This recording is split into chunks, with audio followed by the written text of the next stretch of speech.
In Clash Royale, every troop has a role. Some tank, some chip, some support. Each one follows a rhythm, a plan. But what if one card broke that rhythm? What if instead of stabilizing your push, he detonated it? Enter the Lumberjack. He brought speed, pressure, and range in one terrifying package. But over time, that fury was silenced, his impact faded, his presence disappeared. So, what happened? Here's the story of how Clash Royale killed the Lumberjack. The year is 2016 and Clash Royale is still brand new. Players around the world are quickly falling in love with the game, discovering strategies, unlocking cards, and mastering decks, blah blah blah. We already know about all this by now.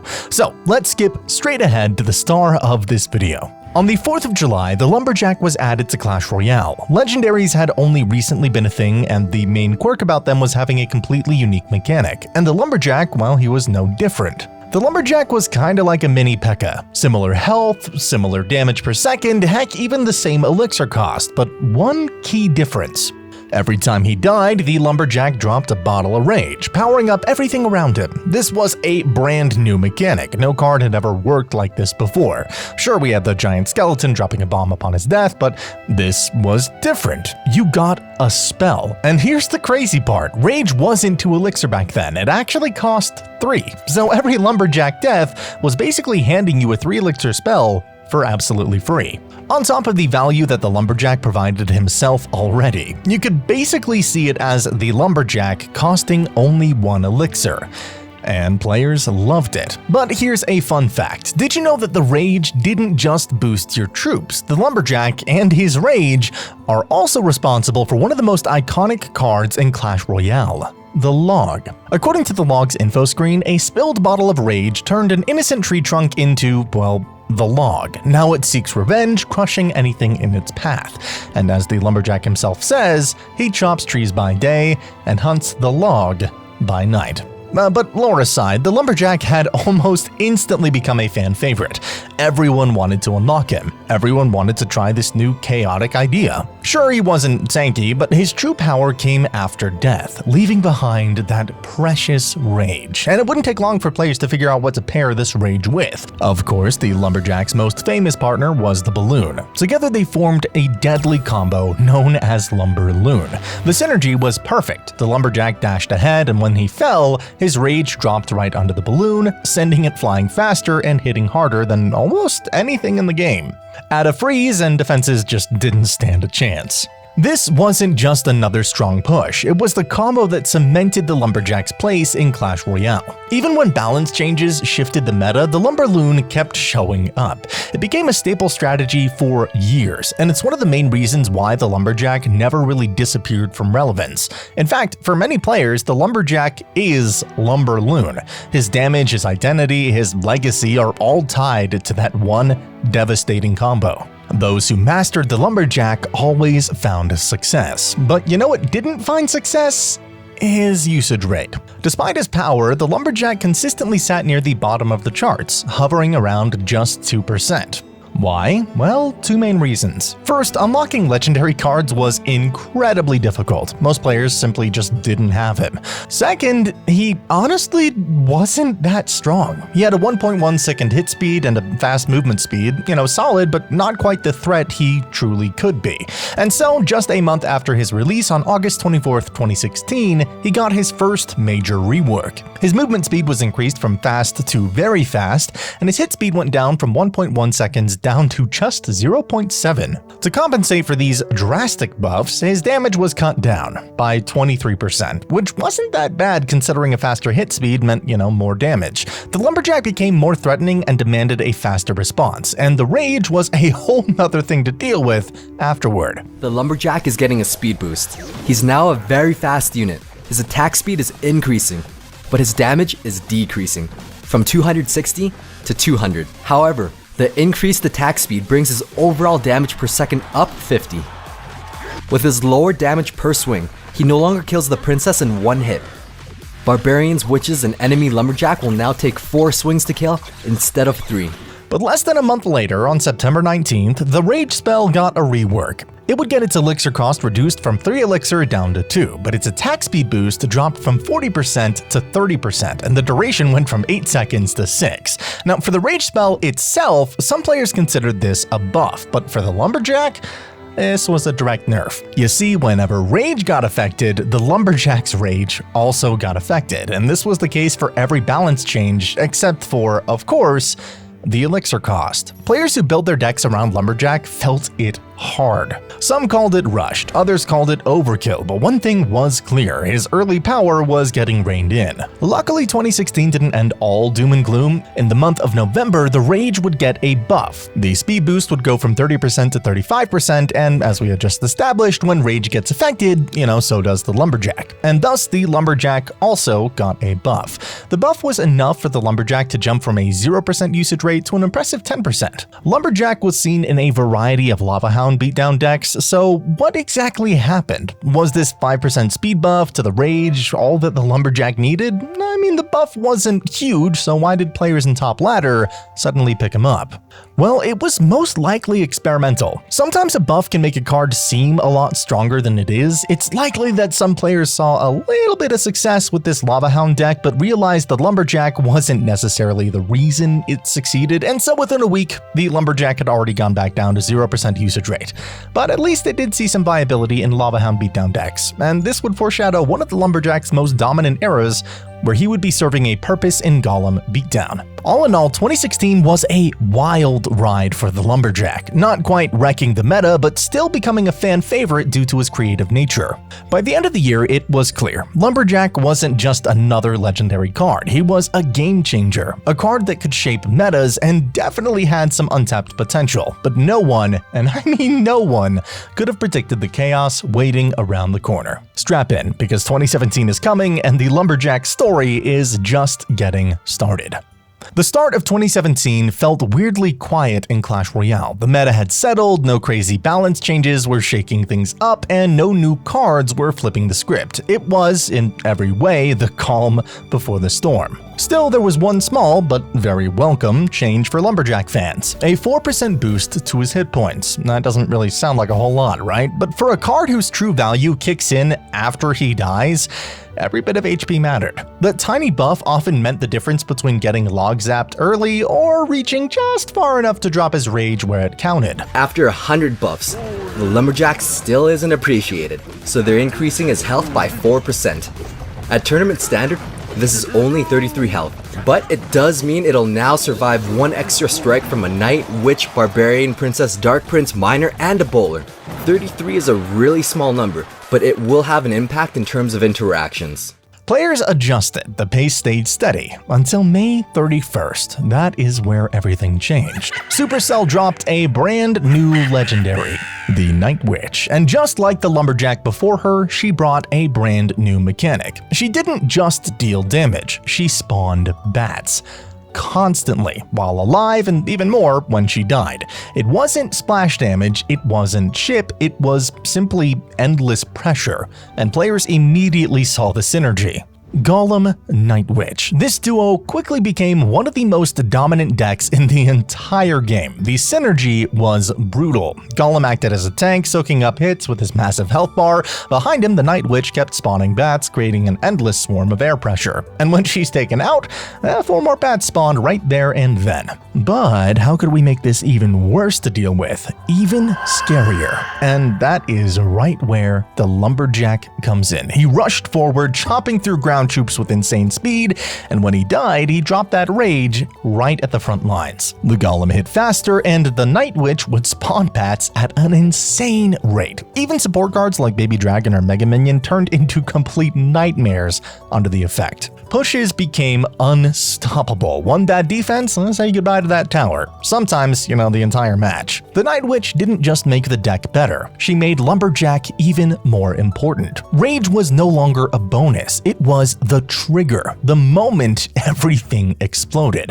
It didn't take long for the complaints to roll in. Night Witch was way too strong, players argued. She spawned bats immediately on drop and then kept doing it non-stop, and when you added Rage into that mix, that value was insane. Supercell responded fast. On June 12th, less than 2 weeks after her release, they nerfed her hard. No more bats on deploy, slower spawn rate, only 3 bats on death instead of 4. But even after all that, she still dominated, and so did the trio. Meanwhile, Lumberjack's popularity exploded, and not just in Golem decks. He started popping up in all kinds of beatdown decks. Lava Loon, Lava Clone, they welcomed him with open arms. In Lava Clone especially, the combo was pure chaos. Lava Hound in the front, followed by a Night Witch and Lumberjack. As soon as the Hound exploded and the pups appeared, Clone everything. So yeah, maybe those players using that Lava Hound deck in November of 2016 were onto something, huh?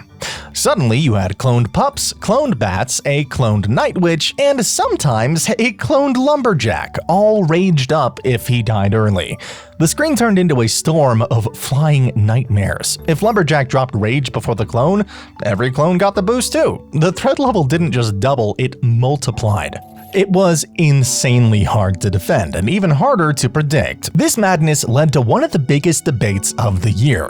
Poison or lightning? Poison was perfect for swarm-heavy decks like Lava Clone and Night Witch pushes. It could easily take out the bats produced by the Night Witch, and the cloned units stood no chance. One drawback though, it wasn't quite strong enough to take out the Night Witch herself or deal significant damage to the Lumberjack. Lightning, on the other hand, could take out key units like Night Witch and Lumberjack, but it did nothing against swarms. Every match became a guessing game. It was rock, paper, scissors, and that created real tension in both ladder and competitive play. But 2016 wasn't just about power. It also changed how people saw the Lumberjack. No longer a hyper-aggressive bridge spammer like in Lumber Loon, he had evolved. Although, not yet. Now his value wasn't just in the axe, it was in the rage. He became a true support card. Even if he was low on hit points after defending a push, dropping that rage on the enemy side to enhance your push meant he had value even if left on 1 HP. More versatile, more strategic, but also more dependent on the troops around him. Yet it wasn't all wins for our favorite axe-swinging maniac. As the year went on, more defensive cards entered the game. Tornado, Electro Wizard, and Splash units started gaining popularity, and slowly they began to shut him down. The Lumberjack obviously isn't a swarm card, but those splash cards could do pretty well against the Golem beatdown that Lumberjack resides in. Little by little, the meta caught up and adjusted. By the end of 2017, Lumberjack wasn't the flashy threat that he used to be, but he wasn't forgotten either. He still had a place, solid roles in 2 of the year's biggest decks. In both Golem beatdown and Lava Hound, he served some great purpose. And in a game like Clash Royale, where metas flip overnight, staying relevant more than a year, now that is a rare achievement. Heading into 2018, some players were curious. Could the Lumberjack keep on adapting, or would new spells and troops finally push him out of the spotlight?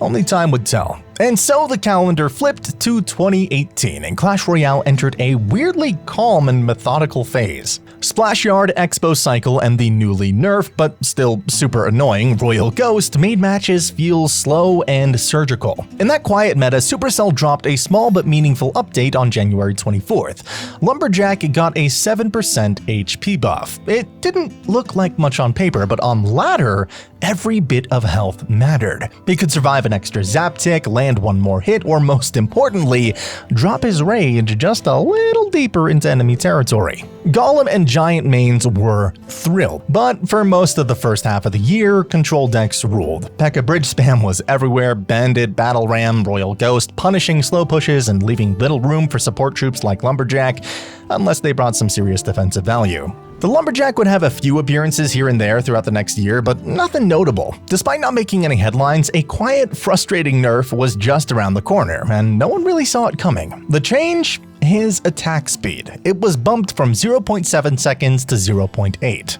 Not a massive nerf, but definitely an annoying one. Enough to make him feel just a little less snappy, just a little less threatening. Still, things stayed calm for a while yet.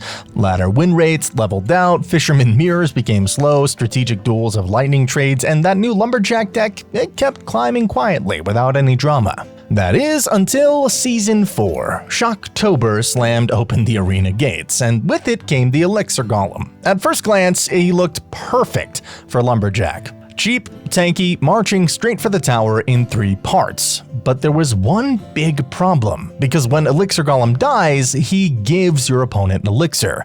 That meant that players had to keep their pushes lean. Investing too much behind him, a death sentence.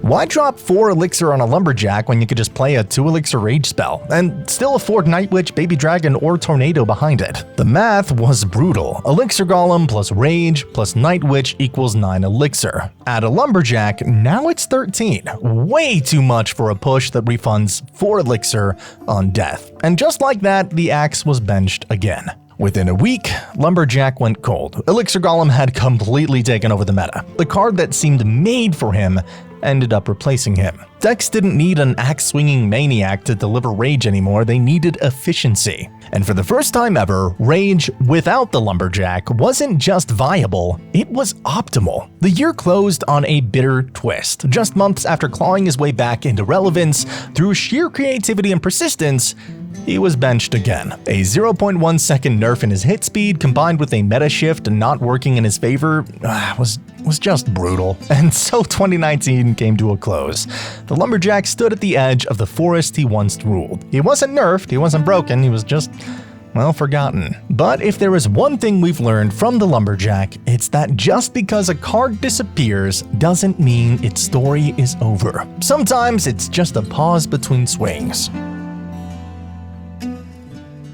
The dawn of 2020 painted a pretty grim picture for Lumberjack. After years of meta shifts, faster mechanics, and a growing list of replacements, he was no longer a part of the game. Battle Healer had taken over as the go-to push enabler, and Elixir Golem decks didn't want a death-triggered buff anymore, they needed sustain. What once made Lumberjack special, that bottled rage, had become easy to replace. Players didn't fear him, they didn't even talk about him, they forgot him.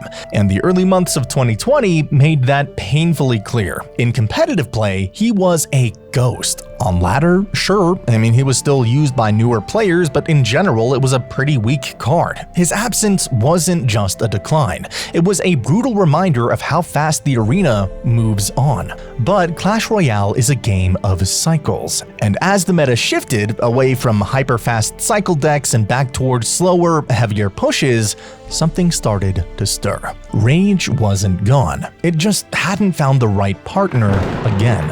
And then he returned, not in a trickle, in a storm. The first signs came from a few bold players testing an old school idea but with a modern twist, Lumberloon Freeze. At first it looked like pure nostalgia, some tribute to the golden age of 2016, but this version was different. It wasn't just a glass cannon gamble, it was refined, it was brutal. This deck didn't rely on surprise, it relied on control. Every piece had a job. Lumberloon cleared the bridge, cutting down ground troops, then dropped Rage just as the balloon took flight. That Rage turned the balloon into a warhead. Defenses frozen, messed up the timing, tower gone. Electro Dragon stunned support troops, Tornado clumped everything together, Baby Dragon and Bowler swept the mess clean. This wasn't just a push down one lane. It was a momentum machine. Unless your defenses were perfect, you were getting 3 crowned, and Lumberjack's domination, it didn't stop there. It was time to get ruthless. Then a brand new card drops, Skeleton Dragons. At first glance, they don't look like much. Low HP, light damage, they seemed fragile, practically useless, right? Dead wrong. Skeleton Dragons turned out to be annoying. Really annoying. So much so that players started running arrows plus zap or fireball just to make sure they couldn't take over the match. The meta was stabilizing. New cards were flowing in. It was time. The resurrection was real. No, he wasn't dominating every deck. No, he didn't reclaim the whole arena. But he rose. From getting replaced by a simple spell to being overshadowed by Battle Healer, now he stood shoulder to shoulder with them. And this time, he wasn't following, he was leading. By the end of 2020, the story had flipped. What started as his quietest year became his loudest return. The Lumberjack was back. Maybe not at the top of the mountain, but definitely not buried under it anymore. And if 2020 was the return, then 2021, that might just be the reckoning. So get ready, we're rolling into 2021. The curtains rose in 2021 with tensions in the air. The meta was shifting non-stop. Players had no clue where it would land. Champions were being whispered about in secret, balance changes dropped faster than usual, win conditions were being redefined, and through all of it, one question lingered. Could the Lumberjack survive in this new world? After his emotional comeback in 2020 with those wild Golem Healer Lumber Loon Freeze decks, expectations were pretty high. Players who rediscovered him felt hopeful. They built new decks around him, Bridge Spam, Balloon Cycle, you name it. And for a few short weeks in early 2021, he held on. Barely. But as the months ticked by, it became clear the game had moved on again, and this time not in his favor. Then came the bombshell. Champions. Skeleton King, Golden Knight, and Archer Queen, Clash Royale's first ever champions, didn't just show up, they redefined the battlefield. Each one had a unique ability, a new layer of strategy, and suddenly Lumberjack felt like a relic. No dash, no cloak, no summons, just a sprint, a swing, a scream, and a bottle. In a meta obsessed with utility and versatility, his beautiful simplicity became a weakness. On ladder, his presence started to fade again, not in one dramatic fall, but slowly, silently. Decks that had once revived him, Lumberloon Freeze, Golem Rage, Battle Healer Rage, were being optimized. Without him, players asked the hard questions. Why use Lumberjack when you can just play Rage? Why risk a death-triggered buff when a champion gives instant value? It became obvious, Lumberjack wasn't weak, he was outdated. A warrior built for a war the game no longer fought. And so 2021 didn't end with a bang. No rage-fueled comeback, no last-minute buff, just silence. But if the Lumberjack story has taught us anything, it's that silence isn't the end. It's a pause, a build-up. Because rage doesn't vanish, it simmers. It waits. And if the world is gonna sleep on the Lumberjack again, then 2022 might be the year he woke them all up. The year opened on a familiar, uncomfortable note. Lumberjack still drifted through the meta like a forgotten relic. Too slow for cycle, too fragile for beatdown, and worst of all, easily replaced. Die-hard fans kept trying, clinging to off-meta Balloon Freeze lists or, reviving old-school Golem pushes out of pure nostalgia, but every balance update passed with silence. No buffs, no tweaks, not even a mention. It felt like Supercell had quietly moved on. And then, November. The Monk and Phoenix update exploded into the game. 2 brand new cards, a full ranked reset, balance changes everywhere. And buried deep in the patch notes, tucked away like it didn't matter, was a single line that would change everything. Rage now deals a small area damage burst on deployment. On paper, it looked trivial. In practice, it changed everything, and I mean everything. That tiny burst of damage, it rewired how Rage, and by extension, the Lumberjack, functioned in every matchup. No longer just a win more amplifier, Rage became a mini zap with a speed boost. Skeleton Army vaporized the second the bottle hit. And with that one change, deck builders asked a brand new question. What happens when Rage becomes a control spell, and you get it for free from a troop that swings faster than a mini Pekka, but still hits like a truck? That answer came fast. Combined with Balloon, it could take out bats that might have swarmed your Balloon, and in Golem decks, it could help with a Skarmy surrounding your Golem. But with the rework came a bit of a twist. Now if your Lumberjack is on low health, your opponent can activate their King Tower using Tornado. Just drag him close, let him die, and the rage damage itself triggers the King. A clever counter hidden in plain sight. Lumberjack was still fine, but it was mainly the rage that had become an actual threat. Sure, you could get the rage for free with the Lumberjack, but you don't get to decide when and where exactly that rage deploys, whereas the regular rage gives you a lot more control. 2022 was the resurrection, but 2023, that is the test. Now that the Lumberjack is back, how long can he hold the spotlight before the arena shifts again? It is 2023. The first few months felt strangely stable for those still loyal to the Lumberjack. Lumberjack remained relevant, not dominant, but comfortably useful. Then came June, and with it a teaser that would rewrite Clash Royale's DNA. Card Evolutions. At first, players assumed it was just another cosmetic addition like Star Levels, but when Evolutions dropped in mid-June, it became immediately clear. This wasn't just new content, it was a new game. Only 4 cards could evolve at launch: Royal Giant, Barbarians, Firecracker, and Skeletons. but each one brought with it a cycle-based mechanic. Play the card enough times and it enters the arena in a supercharged, evolved state. The result? Well, chaos. Evolved Royal Giant slammed the ground with a splash cannon shot, melting swarms and buildings. Evolved Barbarians entered a self-rage state after each hit, turning into tank shredders. Evolved Firecracker fired a triple spark, deleting light units from halfway across the arena. And Skeletons, well, leave them alone for a second and they'd multiply into an unstoppable wall of bone. Overnight, the latter became a minefield. Familiar decks crumbled, and for cards like Lumberjack, who were built around predictable synergies and tempo timing, it marked the beginning of a whole new kind of threat. Because these bonuses cost 0 extra elixir, they delivered value every single cycle, not just during some pivotal push. The meta warped within a week. Golem mains ditched their rock monster and revolved around Evolved Royal Giant, whose splash cannon shots punished stackers and defenders alike. Lava Hound players snuck in Evolved Barbarians, whose rage on hit mechanic deleted any kind of push, stopping Hog Riders in their tracks and even chewed through Pekkas, all while being able to survive a fireball. Hog Cycle players parked Evolved Firecracker behind cannons and wiped entire lanes with chip damage and crowd control. Although, being honest, every deck used Evo Firecracker. God, the nightmare she was on release. Being able to survive arrows and stack damage for each one of those sparks, I still have nightmares every now and then. And any deck using skeletons, well, now you'd get a free skeleton army every time you got to your evolved skellies. Games no longer revolved around one big swing. They rewarded consistency, repeatable pressure, and reliable evolution cycles. That shift, that new design philosophy, punished the Lumberjack harder than any direct nerf ever could. Because his whole identity is built on a single burst. Charge in, die, drop rage, hope your troops convert. But evolutions ask a brutal question. Why spend 4 elixir for a one-time effect when you can get a free mini upgrade every 2 cycles forever?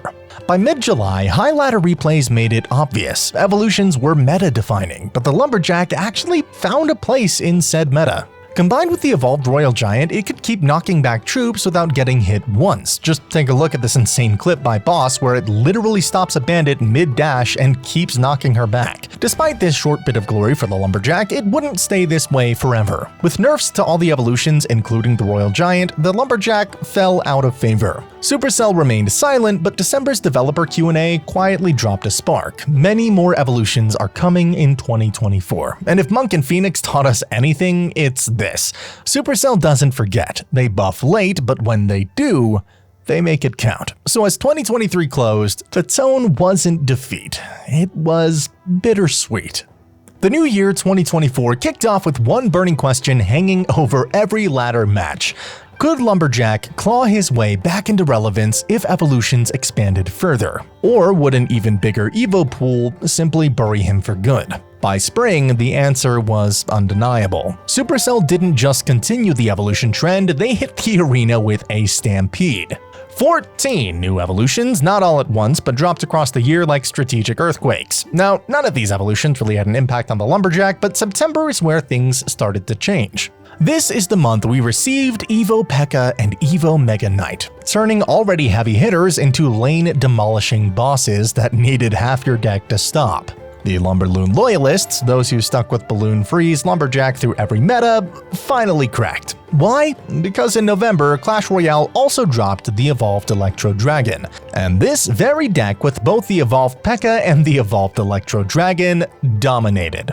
So let's go over how this deck played. Your win condition is the Balloon plus Freeze. Your main goal is to get your Balloon to the tower. Freeze is used to stop defenses like building swarms or ranged troops, so the Balloon can connect for huge damage. Support cards like Ice Wizard and Electro Dragon slow and stun enemies, making your own pushes harder to stop and also giving strong defensive value. Electro Dragon especially became stronger as nerfs were given to the new Goblinstein. The reason for this is that a lot of people carried Lightning for the Goblinstein, and the Electro Dragon is quite a juicy target for Lightning. Then you have Pekka as your tan and also defense. Pekka is used to handle big ground threats, think of bridge spam stuff and tanks like Golem. After defending, the Pekka can then transition into a counter push. Tornado pulls enemies into freeze plus Electro Dragon chains or activates King Tower for a long-term defensive value. So what you do basically is the following. Defend with Pekka, Ice Wizard, Electro Dragon. Counter push with Lumberjack plus Balloon. Use freeze at the right time to secure tower damage. Finally, rinse and repeat because the deck doesn't have a big spell for chip. You must land balloon connections. So what exactly made this deck so insanely good? It was simple but deadly. Even if it was played a bit sloppily, balloon plus freeze can steal wins in one push. It got a bunch of indirect buffs too, with Goblin Drill getting nerfed, lightning might fall in popularity. That makes Electro Dragon harder to counter, indirectly buffing this deck.